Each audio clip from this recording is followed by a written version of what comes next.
Good morning, Young Kings. Time for your morning motivation.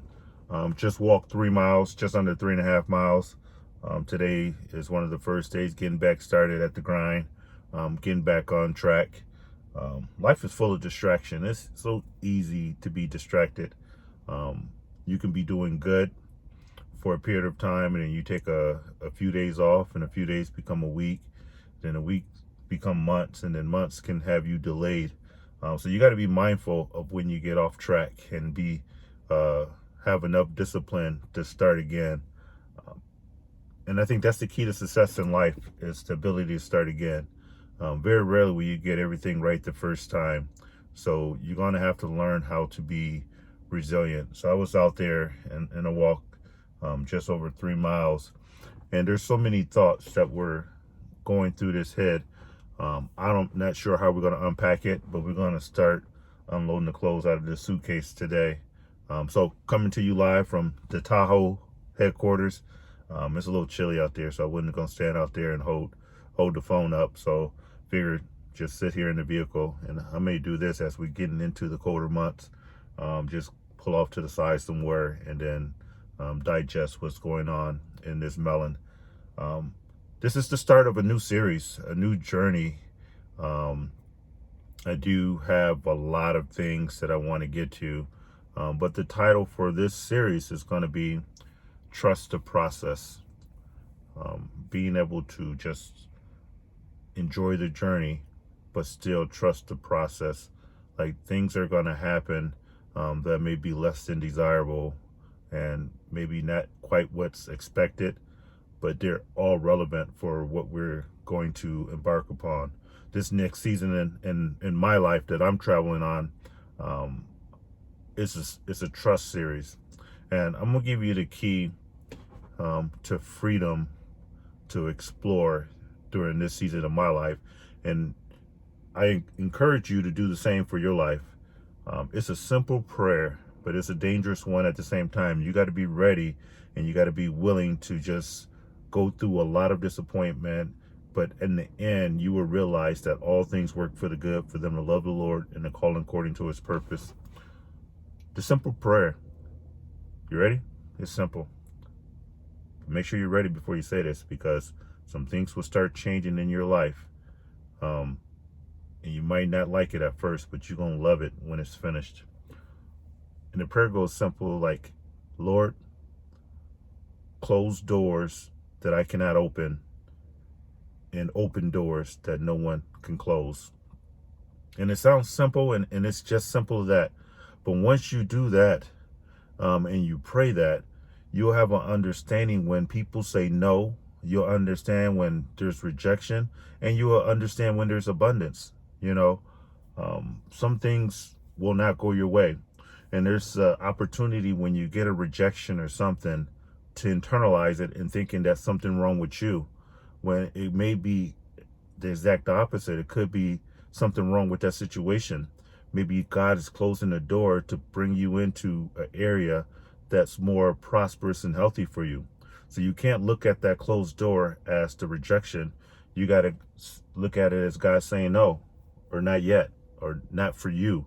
And it's nothing bad with what's going on over there. It's just that's not the direction that you're supposed to be headed. But once you do that and you ask God to close doors that you cannot open if it's not for you, and open doors that you cannot close and no one else can close that's for you, because what's for you is for you.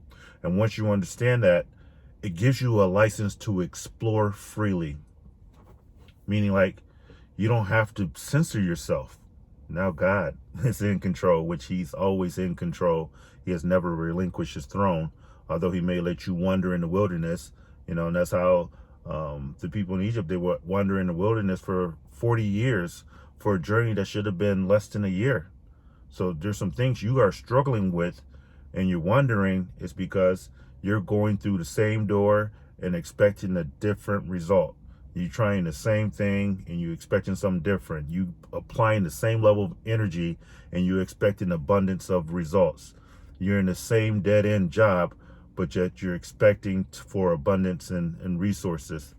So you can stay there a long time, and you will think the duration of you staying there is going to increase your likelihood of getting to that next level when you're just walking around in circles.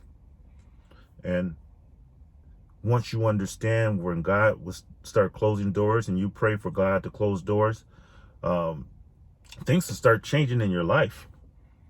But change is necessary. Change is essential for the maturity of you as a human being, as a spiritual being, as a mental thinker. Like, you have to get some new information, and once that new information is in your head, it's your responsibility to change. Because if you got new information and you're still doing the same old thing, then what was the purpose of the new information? You didn't need any new information. And that's why, like, you'll see right now, there's a lot of regurgitation of things that's being repeated. You know, someone to come out with a dance, and next thing you know, it's on TikTok, and everybody across the nation is trying to do the dance. You know, they'll come up with a saying and a voiceover. Next thing you know, everybody is lip syncing that voiceover with a skit to it. There's no originality, very little originality, because the person who originally thought of it now got hundreds of thousands of followers that's going to make that thing hot. So you got to be careful that you just don't walk around in circles, not having a sense of direction of where you headed. Because the people that would walk around in circles, they thought they were making progress. You know, they thought, hey, we're getting somewhere now. And reality is, like, they weren't.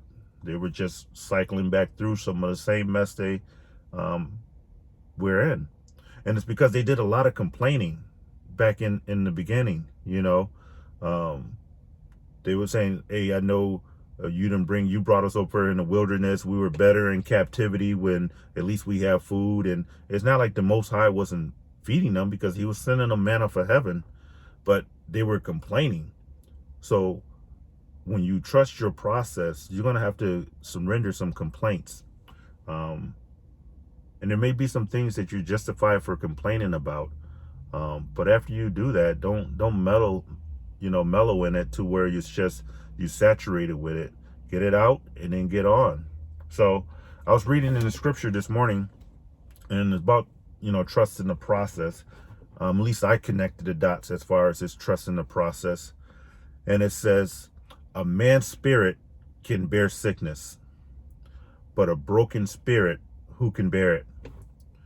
And that really stuck out to me this morning. It's like, it's the spirit, if the spirit is intact and your spirit is healthy, it can bear anything. It can bear adversity. It can bear a divorce. It could bear a loss of a job.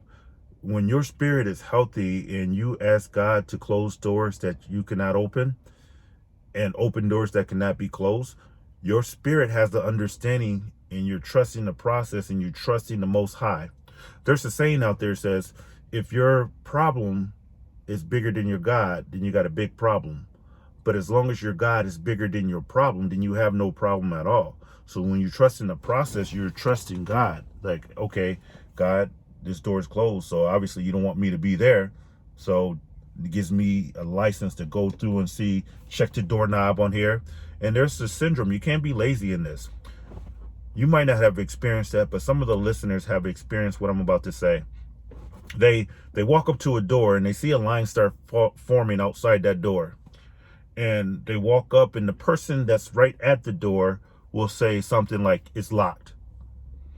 And they're giving a warning to everybody else that's coming up, like, they tried, they failed, or it wasn't open for them, it's locked. So then the second person comes up, they just automatically get in line. Then the third person comes up. The second person that came up never tested it, but then they will tell the third person is locked. And then the third, and so on. So they keep passing down this information as though that is a closed door. And then there comes a time where one person will cut through the line, just say, hey, I want to go check for myself. It'll twist the door and it'll open. And it's like, okay, it's not even locked. So just because someone tells you, hey, the door is locked, you need to go check that door for yourself. Because if it's locked, it's going to be locked for you. But there's a chance that it may be open for you. Maybe it was just locked or jammed for them. It wasn't time for them to go through that door. So don't have other people project their failures, their inabilities, their lack of confidence, and their lack of trying, their laziness on you. Try things for yourself. And that's why I said it gives you a license to explore. Like, by my doors being closed, it's giving me a license to go out and see and explore and do other things. And if it's not for me, that door will close too. So I can't be so involved with, looking at the door that's closed that I don't see everything that's open. So going back to the scripture, it says that, a, a spirit can bear sickness, but a broken spirit, who can bear it? I mean, like, check your spirit in this process. Like, you need to have a healthy spirit. I want to make sure I word this right, because it was beneficial to me in my journey. And maybe I'll come back to that. Maybe not. Maybe that's for another video. But your spirit is essential to be connected to the Most High. Like, failure is not final, and success is not permanent. So just because you succeeded today don't mean you'll be a success tomorrow. And just because you failed today don't mean that you'll be a failure tomorrow. So the issue is, don't let failure get into your spirit. There's a saying out there that says, don't let success go to your head and don't let failure go to your heart. You got to treat them like it doesn't matter. You're going to continue to try anyway. You're going to continue to explore. So Yeshua is directing the path. And in the army, and we got artillery, the big guns and stuff of that nature. When you pray this prayer, there's going to be a lot of bracketing that going on. Like, doors will be closed and doors will be open. Opportunities will be there. But in the field of artillery, they got this thing called bracketing. So it's when you identify a target, you estimate the distance of what it takes to shoot at that target. And then let's say you don't hit it. You don't hit the target. Very rarely in artillery do you hit the target the first time. So they apply this method called bracketing. So then they adjust the guns and they add 500. So they go 500 meters further than the target, and it explode beyond the target. And then obviously they overshot the target, so then they drop 400. And then all of a sudden they drop 400 and it's before the target. And then they add 300. And so they just do it until they walk the rounds in. And then once they get on that target, it's fire for effect. So when you're walking in the process of life, there's going to be some bracketing where this one, you missed your target. But you got to be able to study and understand, did you overshoot? Did you undershoot? And then you got to bracket it and be able to walk yourself back in. So that's how closed doors are. You walk to the left and that door is closed, and you could be frustrated, but if you stay on the left side, you're going to be off on an exit going that way. So that door was closed to prevent you from going left. And then so you start going back to the right, and that door is closed over there. And if you had went on that door, you would have been off on this exit thinking you're doing the right thing, but it's all a delay. So that door is closed, and then you go back and forth, and you realize the door that God wants you to walk through is right in front of you. He doesn't want you to go to the left or to the right. He's just trying to get you until where you get narrow, and then you can walk through the door that's in front of you. But I think there's benefits in exploring things, because in that exploration, it gives you freedom. It gives you freedom to realize what it is that you are good at, what your passions are, what your desires are. And so, it's easy for a lazy person to tell you what they don't want to do. Oh, I don't want to do that. I'm not going to do that. I mean, that's one of the simplest ways, to tell somebody, they're just lazy. But if they stopped at what they don't want to do, then truly know they're lazy. What's essential is not to figure out what you don't want to do, but you ask them what they want to do then. And they'll come out with something like, I don't know, I just don't want to do that. So they have spent all their energy on the negative side of things of what they don't want to do, and they have they have spent zero energy in figuring out what they actually want to do. Imagine if they invested that time in what was actually productive for them, how far ahead they would be, as opposed to just stopping at what they don't want to do. So go through your life and just have freedom. And as I was walking, there was an analogy that came in my head about a bird, you know, um, a caged bird and a free bird. A caged bird sings songs of oppression. A free bird sings songs of freedom. I'm going to say that again. A caged bird sings songs of oppression. A free bird sings songs of freedom. But to the untrained ear, they both sound like pure melody. It's just the one is restricted and they're singing in oppression, and the other is free and they're singing out of abundance. But to an untrained ear and an untrained eye, you would think that bird is enjoying being in the cage. You would think like it's enjoying being imprisoned, like it's enjoying the boundaries that's been set around it. And you would think like you're doing that bird a favor by purchasing it from the store and keeping it in the cage in your house. And you hear the bird singing, oh, that's a nice bird. Look at it. Look how it sings every morning. Just how slaves, they used to sing songs of oppression in the field. That's why you got to realize, like, some people in your life will abuse you and think you enjoy it because they misinterpreted your melody as something you enjoying. You got to be careful. Don't put restrictions on yourself, and don't let other people put restrictions on yourself. Free. You're free, and allow other people to be free. And when you do that, it doesn't matter how they interpret your song. Because really, the only cage that can be put on you is the restrictions you put on yourself. You have to start believing what people say about you in order for it to become true. So whether you can or you can't, depends on what your mind says is true. If you believe that you can't do it, your mind will search for difficulties and it will tell you that it's hard, and you will realize that you can't do it.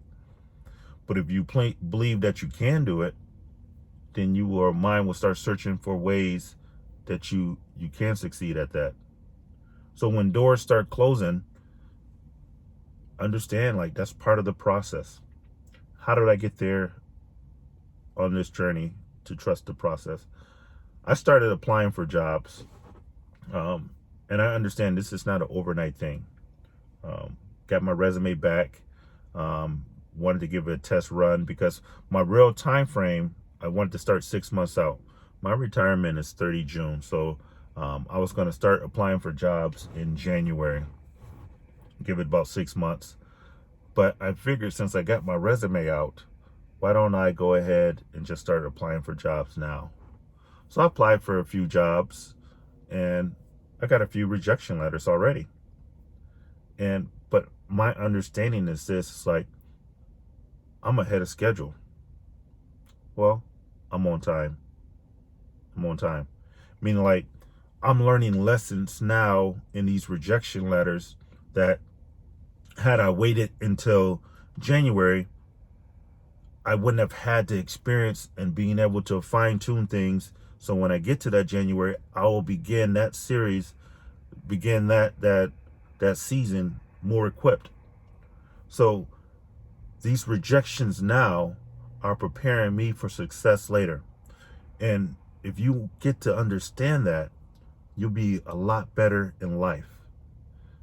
Rejection is not bad. Being told no is not bad. A door closing is not bad. I realized that I've been married to somebody else's girl for 26 years.